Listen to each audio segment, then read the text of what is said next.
Hey guys, welcome back to the CX Show.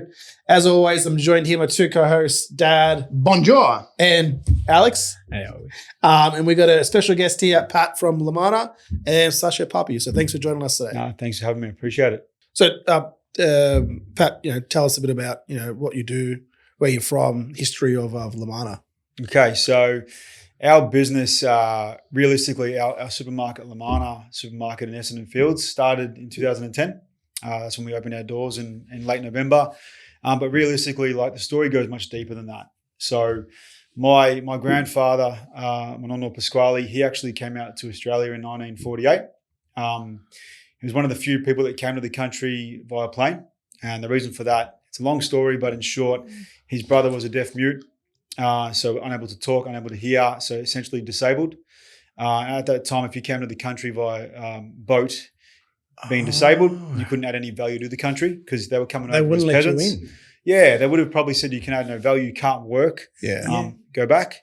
So my great-grandfather, Vincenzo, he came out earlier before World War II to earn enough money to bring my grandfather and his brother over via plane. I like that. So, you're going around the back door. Yeah, typical Italian fashion, right? Being a bit shifty. So they come over in suits. My grandfather was 16, looked like a 12-year-old.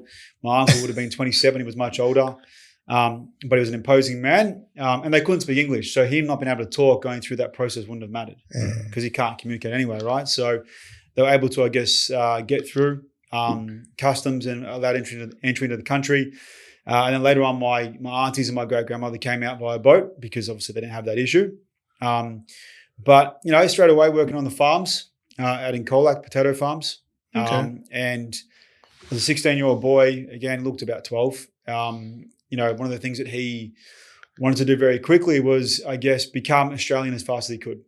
He didn't want to stay, yes, keep some of his Italian heritage and that legacy around, but learning English for him was very important. He wanted to be able to make something of himself for his family as, I guess, the man in the family. My great-grandfather, he could work, but, he was getting to that age where he probably couldn't be the future of the family.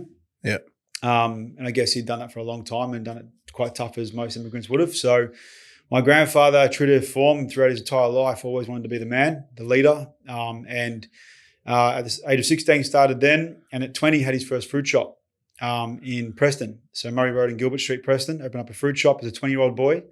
Still couldn't speak much English, but he made sure that he'd learn each day how to improve his English and talk to the customers. And he worked bloody hard, as everyone would have at that time, and people still do now, but he really It was he different. did everything It was he could. different then. Yeah, he truly had that entrepreneur spirit, and he was willing to do anything and everything he could to get ahead. I started a fruit shop when I was 20 as well. Really? There you go. Where was that? 20 in South Caulfield. Okay. Did you buy from him? No. My dad had it. Yep. Then my dad, as you know, the market life is hard. Yeah, of course. You get up 3:30 in the morning and you go to bed at 8 o'clock at night. Yeah. So it's a big, big day. And Dad ended up retiring when he was 53. Yeah, okay. But he did it for some 35, 36 years. Yep. Really hard. Yeah, it is a hard life. I'm blessed to not have to have been in that space, Yeah. I'd say. And I can come back to that, but there's a full story for why I'm not and why we didn't actually stay in the market. And we had LaManna bananas. Was that you guys? Yeah, it was. He's getting there. He's getting there. Alex. No, it's very intertwined, right? There's a long story there. So going all the way back, actually even going back to when my grandfather first landed in Australia, at that time, the international terminal was actually at Essendon Airport now, which is where we're located. Yeah. That was our international airport for Melbourne. So when he came through the terminal, I've got a picture of the terminal at that time.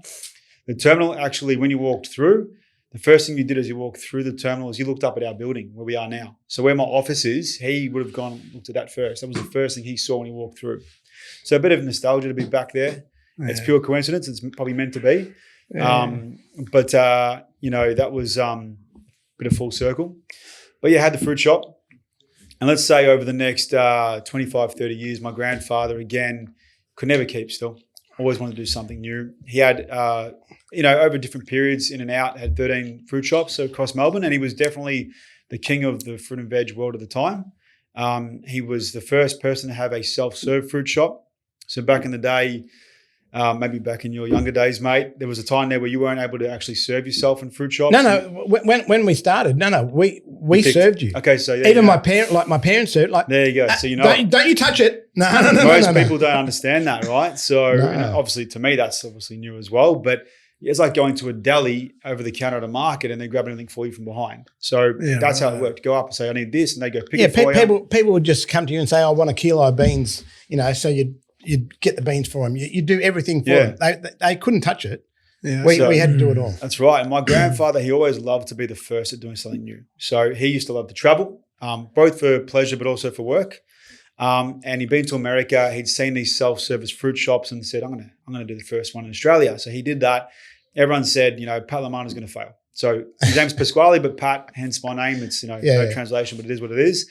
Because we like to carry on the names of your 100%. So my dad is Vincenzo. I'm just saying. Are you not doing that? What are we talking about? I'm just planting the seed now. I don't blame you, mate. I'm planting the seed now. All right. My father's Vincenzo. Yeah. My son is Vincent. Of course, you have to. So that's just how it is, right? So I like to think my son will call his first son if he has one. Yep. Patrick or Pasquale, I'll be happy with too, whatever. Yep. But so he had the first self-serve fruit shop. He loved being doubted. He loved to prove people wrong, whether it be his inner circle, the wider circle. I feel like my dad's the same. I feel like I might be the same. But that was the start of that. He even had the first drive-through fruit shop, not too far from here. There's a Subway on Springvale Road in, I reckon it's Glen Waverley. It looks like an old petrol station. It's now a Subway.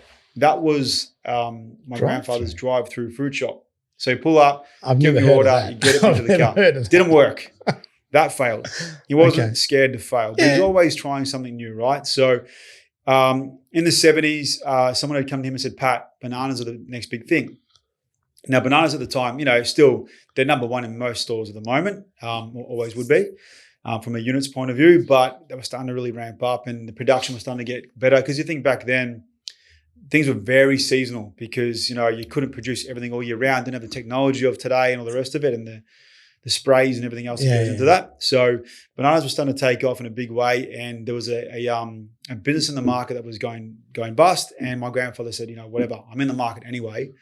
I'm going to start wholesaling bananas. So it became LaManna is Bananas. That was the first name. And then it went to LaManna Bananas at the time. And he built a very successful business. So nationally, they supplied, because my father got involved in the late 70s as well as a 15-year-old. But they supplied Coles, Woolies nationally. So we had warehouses and offices in Adelaide, Brisbane, Sydney. And then we had, contractors in the other states or WA and Tassie. Mostly got done from here.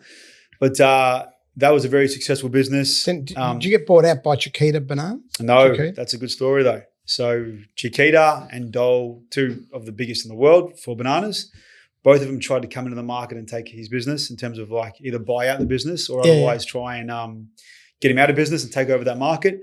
My grandfather was very prepared for that. He was a very good talker. He was always an innovator. One of the things he did at the time, he actually sent, because you could send cash back then in the mail, right?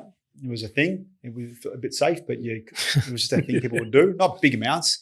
He sent 50 cents to all of his customers in the mail and all of his growers in the mail. And it was almost like his 50 cents is worth a lot more then than it is now. And it was almost like here's an advance on dealing with LaManna. You deal with LaManna, we'll pay you on time. We'll pay you up front. So my grandfather was always big on paying people on time and up front. It was a really big thing. And no one was doing that. And we, to this day, we try and uphold those kind of values, Jack? right?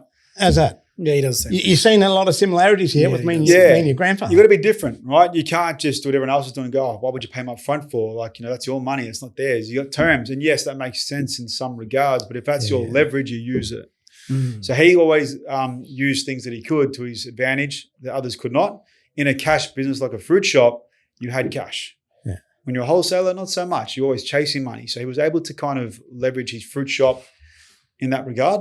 And he built a lot of big networks, built a lot of banana businesses from the ground in terms of helping them become the growers they became. And then quickly we became the best ripeners in Australia. So, bananas aren't just about what comes off the tree and you sell it to a store. You've got to ripen them. And avocados, banana, everything has to be ripened, but bananas and avocado in particular it's a bit more difficult. So my grandfather developed a system which we would suggest was the best, still is the best system for ripening bananas. He built the cool rooms at our own facility in Footscray, which, going back full circle, we're back there again for our production. And he managed to control the banana market in Australia. So, and look, even from post that, he was always trying new things. Even when he had that successful banana business, he was trying to open up other fruit shops and trying to start new businesses. He started bought a pizza shop next door to one of his fruit shops in Preston, and started a take-home pizza and pasta business. So, what about the banana pizza? Banana pizza. Banana pizza. It's different. Could have done. Yeah. Do you know, just on the bananas, the ripening in that? Yeah. I used to buy the bananas, and at the market, I'd buy some green ones, you know, semi-green, you know, but I would never buy ripe ones because I'd like to handle that process myself. Yep. But when I got back to the shop, and I don't see this anymore, individually, you'd get the banana and I'd start on the bottom with green. I'd layer them, right? And then I'd do like I'd fold them into each other. Yep. Right? So then you'd see the green down the bottom, and as they'd go up, it'd get more, and then I'll put the yellow ones would go to the top. Yeah, nice. And as they started to go down, the other ones would come ready. Yeah. And it'd always have your back then, fruiterers were fruiterers. Yeah. Now you just get kids just chucking things on. That's right. They're just the art has gone now. That's true. From fruit shops. That's true, and the labour cost is much higher. Yeah. Probably the waste factor because the risk is much higher. Yeah. Well, can't do what we used to do because we had a small shop. Like my dad, he'd get you buy grapes in 10 kilo boxes, right? Yeah. So he'd get a bunch of grapes and he'd get them, he'd turn them, and he'd have scissors. And if any grape wasn't had a mark, he'd just cut it off. Yeah. And then he'd put it on the shelf. Yeah. They took pride in their work. You're right. It has changed a lot. And that's the nature of the supermarkets now controlling the majority of the fruit and veggie sales in Australia, right? They're doing a better job, but they've taken away that that skill set. Their quality has gotten better, you know, and I hear some of the things they knock back, really criminal. If something's a little bit bent or got, what happens is, right, they've got to do a really good job at your side, at the logistics side, because that helps to protect them from making a mistake at store side, because they can't control what happens at store level. It's too hard. You got the kids, you got store managers, department managers that just don't have those skill sets and that care factor. Yeah. So if they don't do it well over here, it's going to fail over there even worse than it already does, right? So they've got to be really good at that first in, first out. And we know they can't be. It's not possible. How do they possibly predict what they need? I know there's plenty of data analysts in their team to predict what they really need across, say in the Woolworths case, 1,000 stores. I know they would break it up into different areas, but it's a hard job, hard enough for one store. It is, because you got to predict also the weather. The pricing, which you don't know generally until sometimes it might be different for them, but to the day of. And then how ripe the product is. It can be it's a challenging job, but it's very fruitful if you get it right. Pardon the pun. But it's a challenging game. And that's probably a reason why there isn't as many fruit shops around now as there used to be. Yeah. I believe that on Sydney Road, when we had our fruit shop there originally, I think there was 13 fruit shops between Bell Street and Brunswick Road. And I think now there's like 3. Wow. Yeah, big difference. So that's just the nature of it, right? There's probably now 20 supermarkets from Coles to Aldi up and down that street, and they do a good enough job for what it is. Yeah. So I guess going back to it, Nonna was always trying something different. And then in the early 2000s, let's go back even further again, though, to my dad starting. My dad started as a 15-year-old on the market. So wasn't good at school, got expelled from a lot of them, was a cheeky kid, lived up to the expectations of a WOG, or an Italian boy at a Anglo school. Yeah. He went to Xavier. Okay. Xavier was one of the 7 he went to, I should say. He went to a lot of schools. But he's still got that cheekiness now. He hasn't grown up. He's still a big kid, and it's great. It's the best part about his personality. Did he ever go to De La Salle? No, he didn't go there. I went to De La Salle. Right. And at the end of year 10, Dad got called up to go and talk to them, and they said, look, we think your son's better suited for a tech school, next year rather than here. Like they were trying to politely say, you've got, we don't want him, but we don't want your son here next year, right? Yeah. And Dad was, first of all, he was pissed off because they called him in and he had to leave the shop. Yep. Right. So he was already in a bad mood. And he goes to me in Italian, he goes, what's he saying? I don't understand what he's saying. And I said, well, they're saying they don't want me here next year, Dad. Yeah. And he goes, well, what do you want? You want to stay here? I said, yeah, I want to stay here. And he goes, oh, okay. He goes, he stood up and he looks at it and goes, he's staying. And he just walked out. Just walked out. Love it. That was it. And That was it. Yeah. And I stayed. Yeah. Yeah. So, Dad got expelled a number of times. And the last time that was again, the school said to my grandfather, like, I think he's better off not being at school, getting a job. Yeah. So Dad wanted to join the market. At the time, the banana business was, a few years in, it was doing quite well. He just wanted to drive the forklift. My grandfather wasn't taking that. He was adamant that from day one, put him in front of the whole team and said, you're going to be boss. This is the new boss here. Everyone now reports to Vince. I'm going home. Threw him in the deep end, right? And, my dad wasn't ready for that. He wasn't mature enough. He wasn't, and you're talking about a lot of people in that space, which, hard to deal with, right? Yeah. He's 15, was he at the time? Yeah. 15. Yeah. Had a terrible haircut, an innocent face, a little bit of stubble. Wasn't right for him. Anyway, after a little bit, he actually got up and he quit. I just want to be a forklift driver. I don't want this. And he left. And my grandfather said, then go. That's fine. Like in other words. But eventually he came back and, gave him a second chance and they worked through it. And I don't know the whole story about what happened next, but eventually he was obviously boss. So very quickly, my grandfather was very good at not undermining.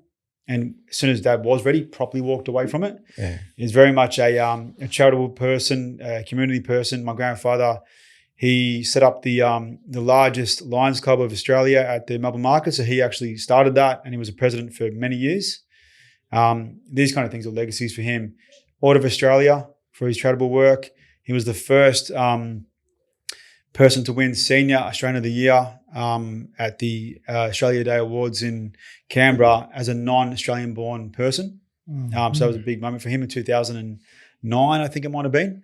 So he's got a great legacy. And even in his passing, he left a lot in a trust that was going to be left behind for a lot of charities. Things that were close to his heart, whether it be to do with his illness that he had, which was Alzheimer's, but a lot of kids' charities, a lot of things that mean a lot to him. He had a couple of strokes, so those kind of things. So it was always about helping the community and giving back. And he had a very big belief that everything we have is because of God. So a very religious man. Yep. So he passed it on to those values. He passed on to us. But that probably helped him to be able to step away from work because, a lot of people don't want to retire because what am I going to do? He doesn't have pastimes, didn't play golf. He didn't have any of these kind of things, but he had his charity at his church. Yeah. So he did a lot of that stuff in his retirement. Plus, he was always finding ways up until probably a year before he passed away. He was always trying to find ways to start new businesses.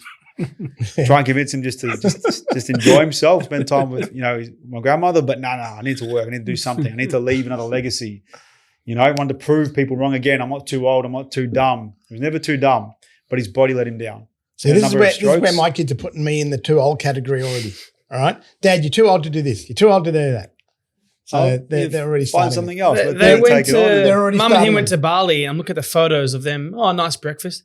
I got a photo of fucking indoor skydiving. I'm like, John, you're 62. What are you doing? Nah, great. Go and enjoy it. Live on the edge. So, but so going fast forward to the early 2000s, there was a couple of cyclones that hit. They always obviously hit there's major ones every 10 years in certain parts of obviously, northern New South Wales and Queensland where bananas are all grown. We had a farm up there at the time as well in Bingle Bay, which is right on the beach. There was a period there where I think that we felt, and again, I was only a kid. I was probably 14 at the time, that it was right for us to maybe look to get out of this. We've had great success, but the risk is really high as you get bigger, as you know. And we only sold bananas. whenever there was those cyclones, there was no money being made for 9 months of the year. Yeah. Because that's hard. you lose a heap and you got to recover, and then you got 3 months where you make a lot of money. Yeah. So you got to pay for that, right? So there was a company out of New Zealand called MG, who were the biggest horticultural company in New Zealand at the time. I'm not sure where they're at the moment. They bought a percentage of our business. And when they came in, we maintained our leadership, but brought in their leadership. And my father, with his personality, that's not for him. I don't think he lasted very long. Yeah. He goes, they used to have meetings about meetings, and like I'm the same. swear, I'm the this, same. like nothing's getting done. And my old man, even now, doesn't do meetings.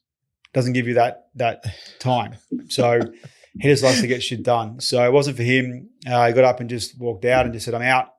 And MG then bought the rest of the business. We were out of bananas at that point. At the time I was at school and I wanted to leave school before that happened, but Dad's like, nah, you're not leaving school. You're going to finish school and then we'll do something when you finish school.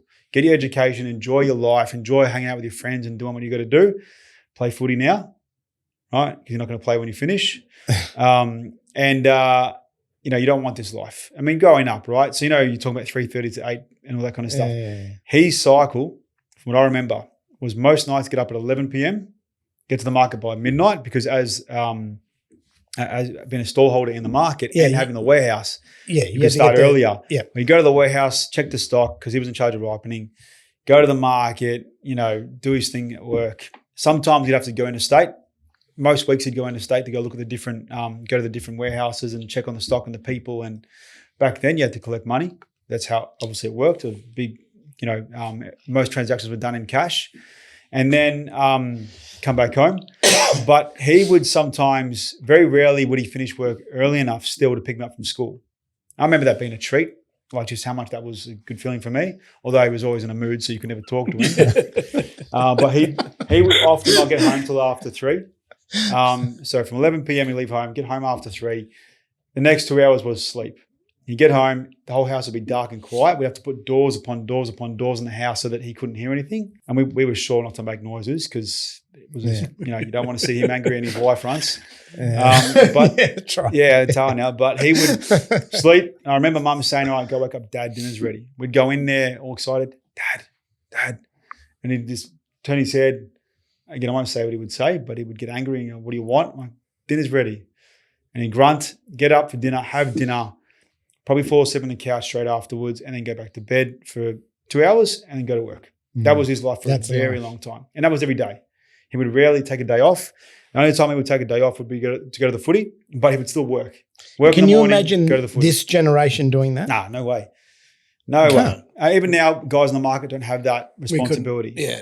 But that was a sacrifice that, my grandfather made and he had to make to give us the opportunity in our futures. To build it up, to set the foundation for you guys. That's right. And once you're committed to it, you got to do it. These are the cards that have been dealt. You can either walk away from it or make something happen. And he wanted to prove that he was worthy of that opportunity too, right? So again, he wanted to prove people wrong and the doubters wrong. So I'm grateful that in the end we got out of that business, because as much as I loved going there on the weekends, or even the school holidays, it was fun.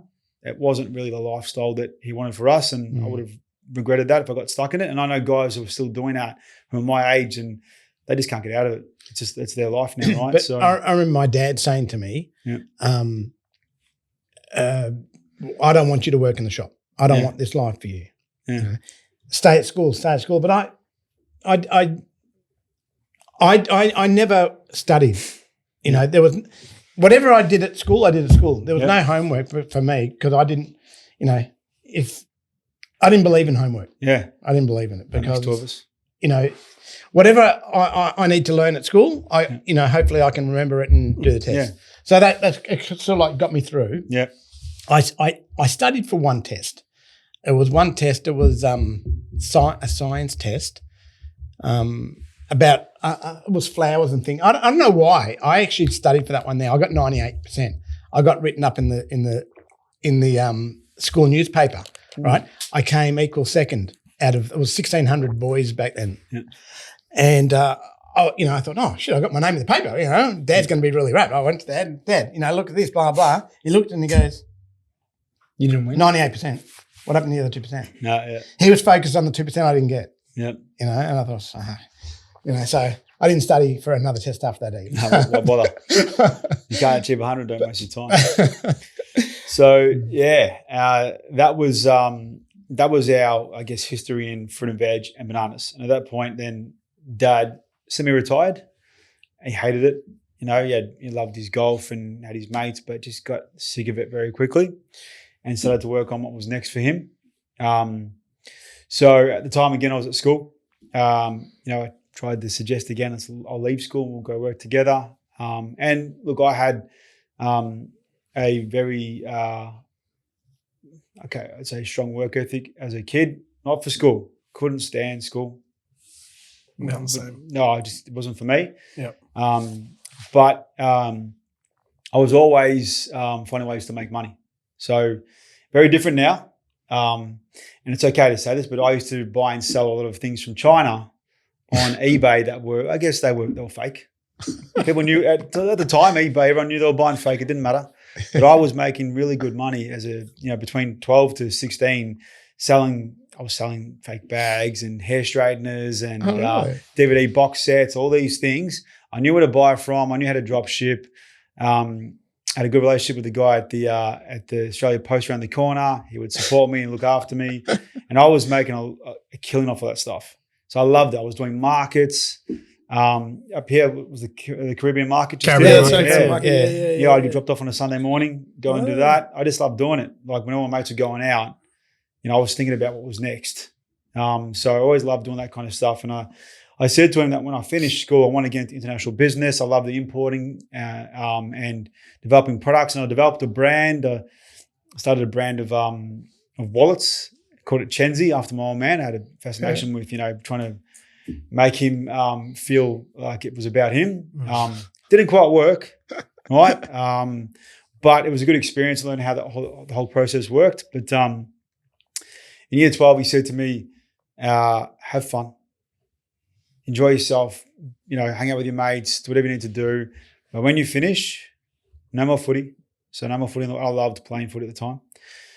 No playing footy. You're not going to university. We're going to start a business, right? So don't regret not going to uni or anything and doing those courses, because what I was able to learn from him was way more valuable than doing that. And I don't know if uni or, again, further schooling is for me anyway. It's probably not. So I like to self-learn and learn from the right people, but I just feel like what you learn in school is probably not adaptable for me. It's not geared up to teach anyone about business. No. So the first thing was he wanted to open up an online fruit store.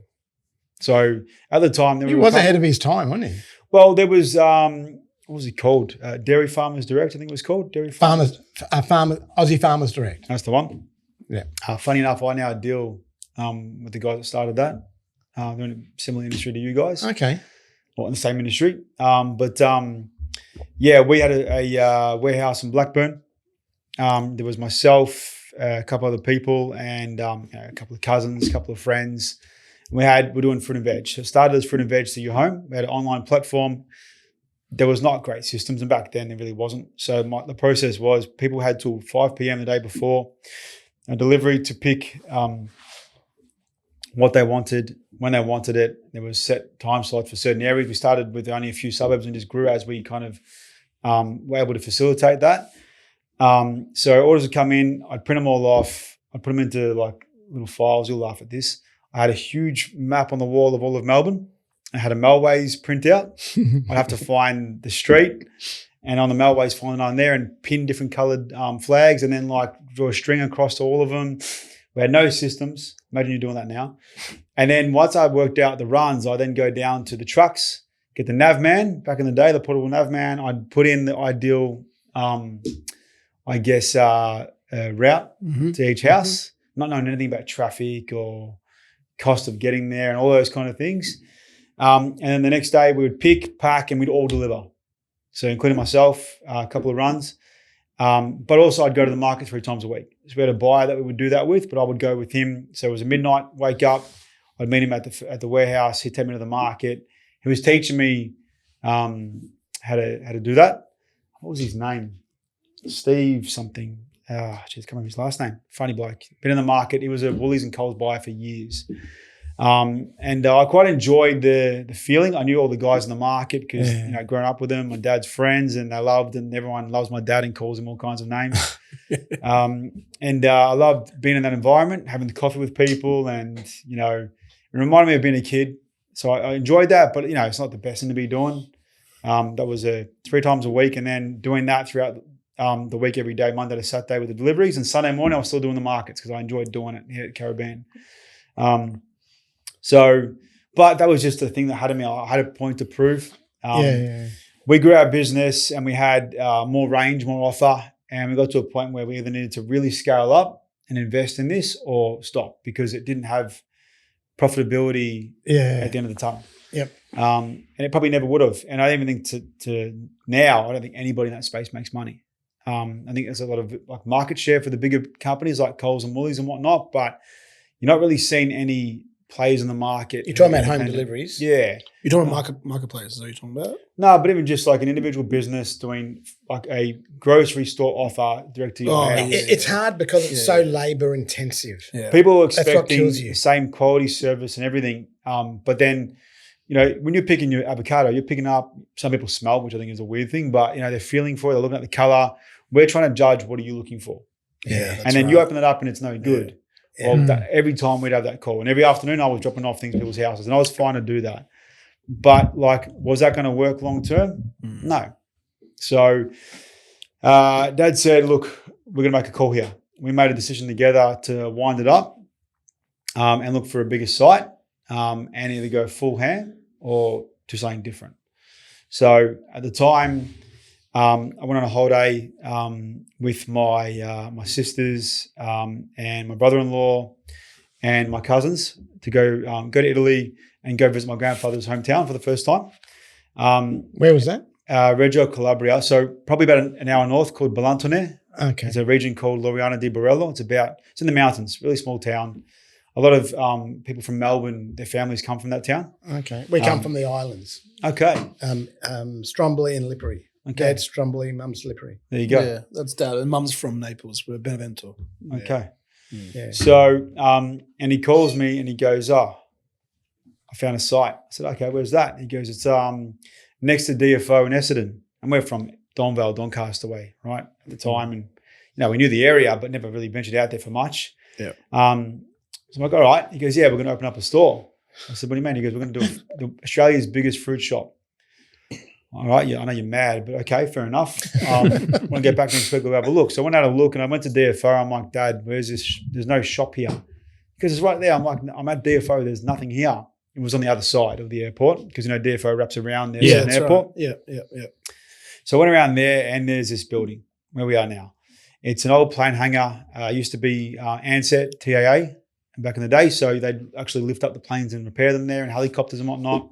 Mm-hmm. At the front, it was all grass and sheds and tractors, and there was no parking there. There was a through road, but the whole thing was a mess. It was a derelict building, and I said to him, like, "What are you talking about? Like, who's going to come here to buy fruit and veg? Like, what's the vision for this?" And he goes, "I'm telling you, this is it. This is right." So I walked through, and the place was a mess. And you could just see on his face like how proud he was of what he'd found, and he could see it. No one else could see it. I didn't believe him. My grandfather didn't believe in him. No one did. Everyone doubted him. Even the guys at Coles and Woolies apparently were talking about it. This Vince LaManna guy from the market's going to open up a big shop. And there's a Coles across the road, only a small one, and they're still there. But there's a Coles across the road. Anyway, we went to planning, and I think the next 9 months a bit of a blur. We started planning in February and then opened up in November.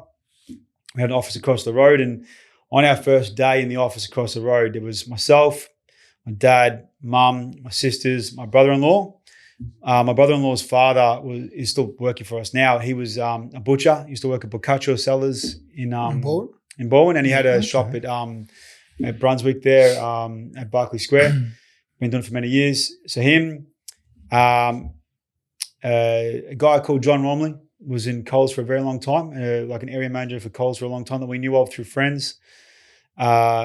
one of the guys that work with us at our Blackburn warehouse, Vinny, who still works with us today. Cousin Ralph, who does the buying, still in the market. Cousin Ralph. Yeah, cousin Ralph. Yeah, Ralph's brother, who was like our night security. And one other guy, actually Maria, who doesn't work for us anymore, but she now works in my cousin's business. She helps them in their fruit and veg shop. But basically, all those people, besides John, no one had supermarket experience proper or fruit shop, right? Because it went from fruit shop to supermarket very quickly. Yeah. And on the first day, Dad goes, all right, does anyone here know how to open or operate a supermarket? We're like, no idea. He goes, all right, go out for the next 2 weeks, go look at stores and we'll meet back here. That's it. Everyone just went on the road, started looking around. And naturally, to some degree, like as a kid, I actually would do the shopping fair often with my dad, going to supermarkets because he wants to go check out the bananas and see what's happening. I used to love going with him and, putting stuff on the trolley and making layouts in the trolley. I'm a bit of a systems kind of person. So I always kind of knew what was going on, even as a kid. And obviously with the online business, we kind of had those processes in place. And we just made it happen. It went from fruit shop to supermarket, and it was like one of everything, like an Aldi to the place is too big, we can't buy direct from everyone. All right, let's bring Metcash in and buy from IGA. And so we're unbranded through the Metcash system. We're actually technically an unbranded Foodworks store. Oh, okay. We were unbranded IGA, but we found the Foodworks model to be better for us and great support. Very quickly. What was the main difference? I'd say the personal relationships were there. It wasn't there for IGA. IGA is a much bigger network. They're very much about being IGA. Where Foodworks were happy to have unbranded stores. They just wanted a big network. Yeah. And the guys I dealt with then, and this is probably 5 years down the track, I still deal with today. And they're really good people. Really get along well with them. Phone call. It's a much simpler process, I think, for unbranded stores. It might be different now, but I feel like that door's closed to work with IGA again. Even though we do buy from Metcash, which I guess you know how that works. It's affiliated, but not the same company. Ultimately, we don't follow the independent supermarket model exactly. We run our own promotions. We do get the Metcash system deals. We do a lot of over and above our own campaigns. We do buy a lot direct as well, but we're very fresh heavy and very private label heavy. But I don't mean like what the majors do. We make everything ourselves. So, it's 15 years now. It's gone very quick and it's changed a lot. We're always innovating and doing new things, but our philosophy is really simple around our values and how we treat our team. We kind of really live that. Like my whole family still works in the business. How many you got family members in the business right now? So my dad is there more than I am, to be honest. He just doesn't want to give up. He did give up for a bit, but he just can't help himself. My mum, she comes and goes. She's there as support, mostly to myself. You got both brother-in-laws. My sisters aren't. My older one is involved, but she's not. It's very hard when you got family and everyone wants to be involved in everything. So I've kind of given them things to do that make sure they still feel relevant, but it doesn't get in the way of our structure. Our structure is very tight in terms of our reporting structure and our management structure. My wife used to run the front service desk, but now we've got 2 little kids, so she's at home, wants to come back.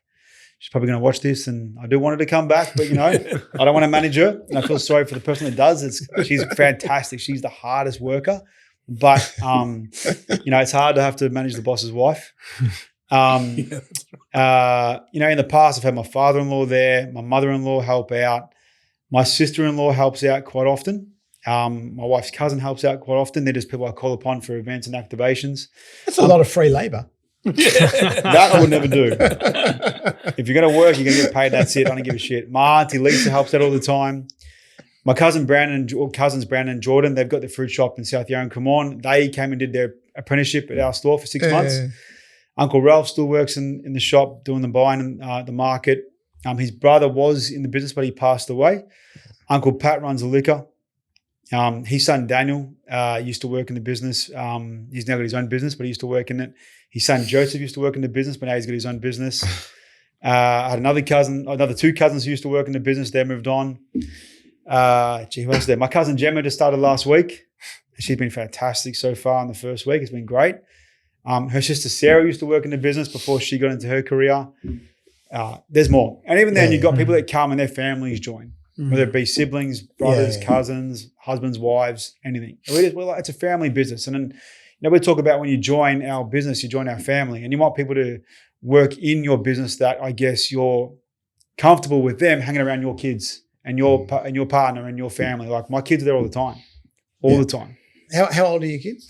My son Vinny is 4 and my daughter Paris is 7. So the oldest one in our family from a kid's point of view, we've got 9 between me and my sisters, and the oldest one, Ava, she's 15. Very, very intelligent girl, beautiful girl. She's ready to start working. I would be happy to see them all work somewhere else. Be great for them, for their confidence to learn in a new environment. They can't all work together. There's no way.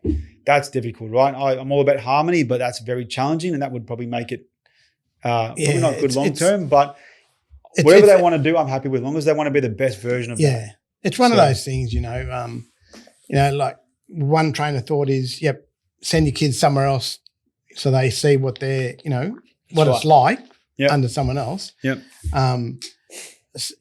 Jack, we never did that with Jack. Jack started with us when he was 16. Yep.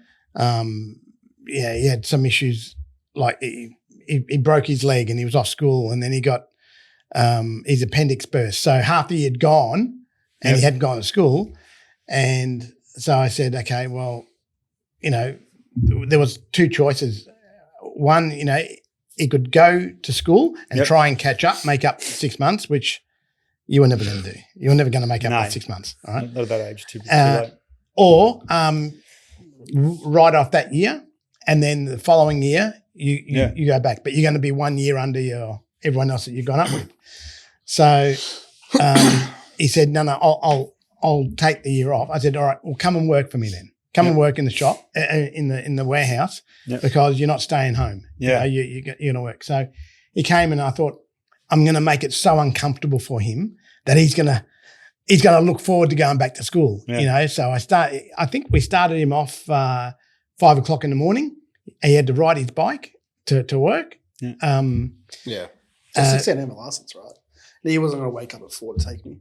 Start at 5, and we chucked him straight in. And from day one he loved it.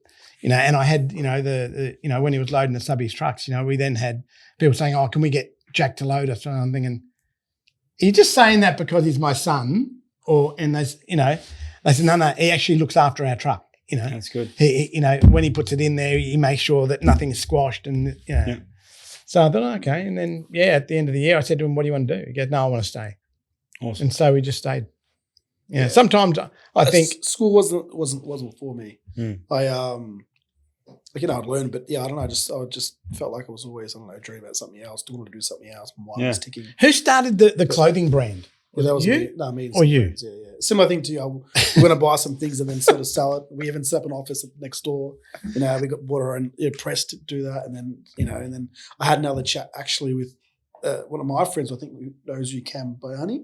Of course. Yeah. So Cam goes, and he's I was talking smart guy. I was talking to Cam and Mason. He's like, why are you doing this? He goes, I've had the same chat with Mason, right? Your parents have already built a very good business. Just take that and expand it. And it sort of changed my mind, because I was like, okay, my dad started this. I need to do my own thing. Yeah. But then I just having a conversation with him, I'm glad I did sort of change my thing. So right, my dad started this. Okay, now I want to expand. I want to grow it. I want to do it. So it was him. Because I would say this to him, but he didn't want to listen. Doesn't matter what I said. He had to hear it from someone else. Yeah. And that's sometimes some things unfortunately you do. You need different perspective. But I'm glad I had the chat with Cam. So it's good. From there, and then sort of just you started thinking different. You started thinking, shit, we do this, but shit, what else? What in our business, right? Like you guys, right? Like you guys were obviously buying and reselling, but then you started making your own lines. For us, is what other divisions can we open up? Is it just cold storage? Is it interstate? Is it this? Whatever it is, right? And all these sort of different things you can sort of bolt on. Yeah. And then you just start going crazy. Right? We're getting our export licenses now, export licenses. We're in the middle of doing all that. That's good. Yeah. So, you established the supermarket, right? What made you actually start wanting to go and create, your own lines? Well, I think because, I didn't mention this part, but when I was 14 to 17, 18, about then, my grandfather had a plant nursery in Donvale, right where I lived, like a minute from where I lived. And I'd work there after school on the weekends. In there, as nurseries have. They've got cafes and whatever. So he put a restaurant in there. And that whole take-home meals thing that he did previously, the pizza and the pasta in Preston, he bought into that, which is a little bit odd. You go to the nursery and we've got lasagnas and we've got pasta bakes and pizzas, all this kind of stuff, right? It's the Italian way. Come on. The buffet he did there used to make me laugh. And we fight argue all the time about the offer and the menu, and he changed it on me every day. And he challenged me, but good challenge. When we opened up the shop, we're like, well, it did work relatively well then. And there's a bit of a space that we could play in that no one else was doing very well from a quality point of view, and it's food that we eat. So we'll just do it. So we started up, the first thing we did under our brand at the shop was basically, I think it would have been like lasagna, pizza, some pastas, mostly Italian products. There wasn't much else at the time, maybe some salads. And that just expanded really quickly. And then from there, it just kept ballooning into other categories. And again, it's all about that quality position. It's never about price, but also creating value. And it's hard because not everyone probably, now people appreciate it a lot more than they used to. But, lasagna 15 years ago, there's no way you're going to get what you get for it now from a price point of view. But we just continue to make improvements to our quality, to our product, to our offer. Our range in that space is, from a take-home meals and prepared desserts point of view, is significant. It's a really big part of our business. But our production site, we produce take-home meals, salads, sandwiches. We process chicken there. We make all our own marinades for all our products. We bake all of our cakes there. So all like the bases of the cakes get made there, and then they get to the store when they finish the masking. All our retail desserts. We do a bit of prep work there for the cafe. We pack dips, we pack cheese. This year we used to make panettone in the past and we stopped that, but we're making it again this year. So that's a big project. But we're always trying to push the boundaries on that. In fact, like for us, our highest revenue line every single week, except for the last 8 weeks, and I'll explain why, but is lasagna, our 1.7 kilo beef lasagna. It's such an important line for us. People love it. I mean, who wants to make lasagna at home, right? Time-wise, maybe every now and then, but it's too much work and it's beautiful, right? Yeah. So I prefer the vegetarian. I'm not vegetarian, but I just prefer that flavor. But people love that. We've actually got 4 new ones coming out, one a week over the next 4 weeks in 2 different sizes. We tend to find that adding flavors and adding sizes on is all incremental all the time. We're capturing a different market. So you got the big one, which is, maybe 6 people, depending on how hungry you are, what else you're eating, etc. Yeah. We brought in a medium-sized one at a higher price per dollar. So it's more about convenience than it is value. Yeah. Again, these are ovenable ones, not microwave. That was completely incremental. We sell like 30% more lasagna now because of that, getting that size right. Wow. So I believe bringing these other flavors in, we might lose a little bit out of the other 2, but I feel like we're going to grow that space because I love lasagna. I don't want to have it every week. Yeah, maybe, but it's the same flavor. You bring in new flavors, people can rotate. It's going to work. So would you say that's the difference between LaManna versus a regular supermarket? The fact that a lot of your stuff is in-house made? Yeah, and maybe not everyone knows that, but when they do try it, they can sense that, they can feel that. And people talk about it. Patrick, where are the samples?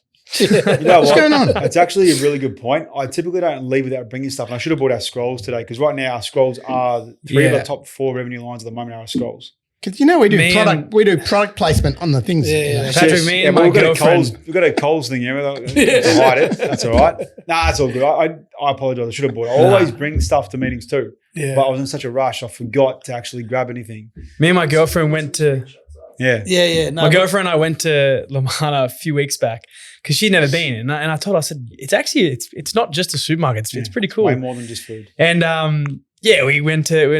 we had a panini there. Then we went to the tiramisu bar, and then we looked for the scrolls. And she's been craving over Pistachio Papi and pistachio this and that. Yeah. And there was all everything. She's been craving Pistachio Papi, and we went to the scrolls, and the girl in front of us literally got the last one. No, kidding me. And I'm looking at her, I would have definitely bought that. I apologize. It's all right. But the next thing is the ice cream. The gelato tub ice cream. Yeah, she's telling me, she's like, we got to try this. That's an interesting one. Like in terms of Pistachio Papi. So, I'm assuming you might know about the brand. Okay, so you might be too old for this though, Mark. Hang on. I found out about this about a month ago or 6 weeks ago. I saw it at home on our bench. Yep. Right? So what? Pistachio Papi thing. Okay. And I said, what's this? She goes, oh, that's the Pistachio Papi, you know. My sister. And I said to Rebecca, I said, huh. I said, because I remember hearing something that there was some war of words on the internet between two brands or something, pistachios, right? And I said, oh, On TikTok? okay. Yeah, on TikTok. Anyway, so I said, okay. She goes, try it. It's really nice, Dad. Try it. So I tried it. I said, yeah, okay, it's all right. I said, how much was it? She told me the price. I said, who the hell would pay that much for this? Are you kidding me? And I said to Alex, did you hear what your sister bought? And he goes, it was the pistachio pup, the eggs. Easter egg. The Easter eggs. and he goes, yeah, Easter my eggs. girlfriend bought 2. She bought 2 of them. It's gone crazy. We will touch on the Pistachio Papi, but I wanted to just be a bit more on LaManna Supermarket. Yeah. So I think Alex mentioned before, how do you maintain such a strong brand identity at LaManna? Yeah. Look, I mean, ultimately the brand is an extension of who we are as a family, right? Our personalities, our beliefs, our values, and every decision we make should be laddering up to that. So if you've got a strong value system and a really strong mission statement, every decision you make, if it doesn't align to that, well, why are you making that decision? We don't always get it right. But when we do employ people to begin with, because everything's about the people, when nothing without that, and that's not just jargon. At the end of the day, if you come into our store, you know it's more than just about the food, it's the experience, it's the customer service, it's the people, the way they make you feel. Yeah. You remember those moments. Yes, you remember food quality, but that's later if you're taking it home, right? But when you're in the store and you get great service with a smile and someone helps you find a product, and where in the other stores you don't get none of that, and there's great music, there's plenty of room. Like the theory is when you come into our business, it should be like coming into my home. How would I treat you as a guest in my house? Guest. You know, take off your jacket, which I'm not going to do that at the shop, but like offer you a coffee. Yeah, I get it. Yeah. Those kind of things. Like it's a welcoming environment. In fact, the other day, I wasn't in my uniform. I'd walked out to the front of the store. We had the Mr. Whippy truck out there doing Pistachio Papi gelato samples. I walked in and I had just random clothes on, and this guy behind me, I actually got on camera and showed my family, right? This guy behind me walked in, he goes, wow. I turned around, I could see this guy going, like eyes open, looking around. I said, what do you think? He goes, this place is amazing. I said, your first time here? He goes, yeah, I've never been here before. I've heard all about it. I've come from somewhere Greensboro away, he said. This place is just unbelievable. I asked him a few questions as I walked in, and he goes, oh, what are you related here? I'm like, oh, yeah, kind of. I said, this is my family's business. And he shook my hand. His name was Wally. So Wally, if you happen to be listening, I doubt it. But it was a really it was a nice moment because like we can have that, give people that feeling before even engaging with them in the first place. So everything's intentional. Yeah. The way we lay out our store, the product is the hero, the people that we employ. We don't employ people based on, I guess, their experience and their skill, but their personality. Does it fit within our brand, within our family? You want people to feel comfortable. When they let you be part of my family. Don't go there, take your shoes and socks off and put your feet up. It doesn't always work out. We don't always get it right, but I think we get it right more times than wrong because we're employing people based on what we believe to be their set of values, not their set of skills. Yeah. And our senior team, they're very strong. Because really, you can always teach them what they need to know as far as running the business, but you can't teach morals and there are certain things that you can't teach. And people feel proud to work in our business. I feel that. I'd say the majority of people would feel that way. And they're rewarded, they're looked after, they feel safe and comfortable, and they like coming to work. Things are always changing. It's exciting for people. There's a lot of respect. And you can feel that. It's not just words. You can see it when you talk to people. If you ask people, I'd say a lot of them would align to that. So, and all of it comes back to that. Without those people upholding our values, our brand just falls away. Yeah. Because we can produce great product, but if you come in and you have a bad experience, that wears thin. And with your leadership team, is that made up of family members, or is it a mixture, or is it? Right. Yes and no. Yeah. So you've got in our team, everyone's been in the business for at least 8 years. Who's in our senior leadership team. Okay. Yep. So you got a head of people and culture, Samantha, was a customer prior. Oh, there you go. Wasn't in people and culture or human resources before, but I felt like she would fit into our culture at the time. Loved our business, has been coming every day for many years. Yeah. And my mum was always talking to her and introduced me to her properly. I was known her as a customer, but Sam was a bit raw and edgy, and I think that to fit into with my dad's personality at the time, I needed someone who could understand him in that space, and we needed to become a more professional organization. At the time, we all did a bit of everything. Yeah. So I brought Sam in, and I don't think my dad at the time was really keen on having someone in that space, because his old way of doing things in the market was just telling people where to go. They don't act like that, of course. But she's been fantastic. Her husband still works for us. He's a manager in the warehouse. So he would deal with a lot of your trucks. Yeah. His name is Vince. So you might be on a lot of the manifests that come through. Okay. Her sons have both worked for us. She's had other family work for us as well. She's brought in people that aren't family but like family to her come work for us. And so she's very much a part of our family values. Staff discount. I can see it. Well, they get the staff discount. Everyone does. Free coffee, food in the tea room. Everyone gets fed. Yeah. If we haven't got food that we can put in there, we'll cook for the tea room. Yeah. Beautiful. So you got Sam. You've got Danny, who is our site manager at our production site. Been with us the least amount of time. He's probably on the cusp of 8 years. Yeah. Great guy. I met him through another employee at the time. And like, I can trust Danny with anything. Like, I don't need to go be at our production site that often, because I just know that he's got the same values as us as a person and in business, that he can lead that team the way I need him to. And they've got a great culture there. Always have. So Danny's fantastic for that. And he's great knowledge of food. He's been an executive chef in many big hotels, understands kitchens very well, loves food, loves the banter. He's fantastic. Jason, he'd be coming up to 10 years, I think, maybe now. He's head of food and bev. So anything to do with hospitality, product development, Jason leads that.